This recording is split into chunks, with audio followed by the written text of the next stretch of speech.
Trump-Russia Democrats say firing special counsel could cause crisis. Senior Democrats have warned President Donald Trump not to use a controversial memo as a pretext to fire the special counsel investigating alleged Russian involvement in the U.S. election. They warn that such action could trigger a constitutional crisis not seen since the Nixon era. The memo, written by Republicans, accuses the FBI of abusing its powers. President Trump approved the declassification of the memo and said it revealed a disgraceful story. It accuses the FBI and the Justice Department of using an unsubstantiated and Democratic-funded report to obtain the warrant that gave permission to spy on an aide to Mr. Trump. Democrats said the release of the memo was aimed at disrupting investigations into alleged links between the Trump campaign and the Kremlin. President Trump has consistently denied any such collusion.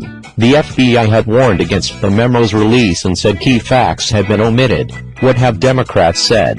Democrats say the memo, released on Friday, is a shameful effort to discredit the FBI and inquiries into Russian meddling. In a statement, Senate Minority Leader Chuck Schumer, House Minority Nancy Pelosi and 8 other senior Democrats warned Mr. Trump against trying to sack Special Counsel Robert Mueller or the Deputy Attorney General, Rod Rosenstein. We write to inform you that we would consider such an unwarranted action as an attempt to obstruct justice in the Russia investigation, the statement said. They said such action could result in a constitutional crisis not seen since the 1970s when then-President Richard Nixon gave orders to fire justice officials involved in the Watergate scandal.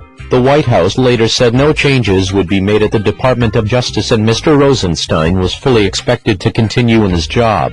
What is in the memo?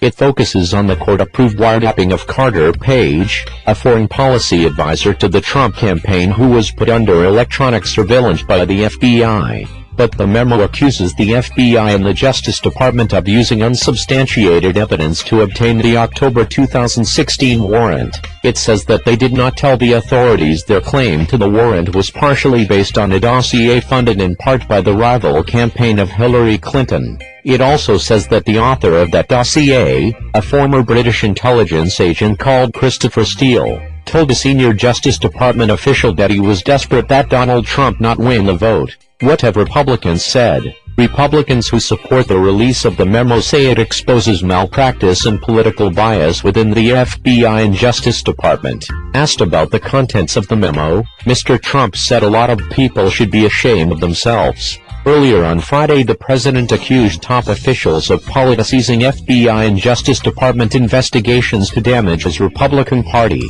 Devin Nunes, who commissioned the memo, has said it shows serious violations of public trust and he hopes it will trigger reforms. Mr. Page said he would use the memo in upcoming legal action against the Justice Department, but not all Republicans supported a release of the memo. Senator John McCain accused his party colleagues, and Mr. Trump, of playing into the hands of Russian President Vladimir Putin. Our nation's elected officials, including the president, must stop looking at this investigation through the warped lens of politics and manufacturing partisan sideshows, he said in a statement. If we continue to undermine our own rule of law, we are doing Putin's job for him.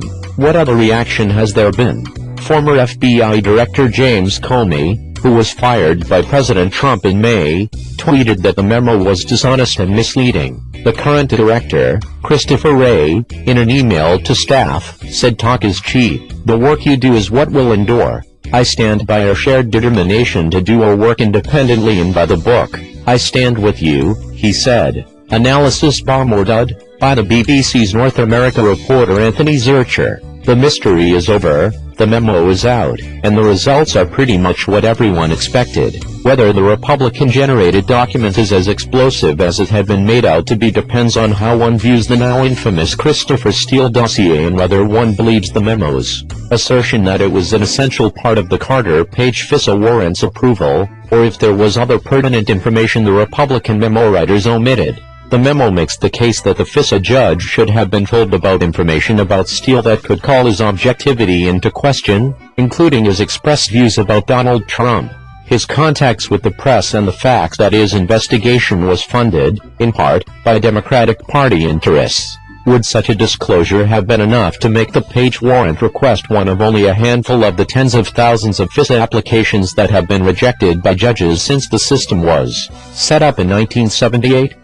And is the surveillance of Page, who had drawn the attention of U.S. intelligence services as far back as 2013, enough to call into question the entire Russia investigation, which had been initiated months before the warrant was approved?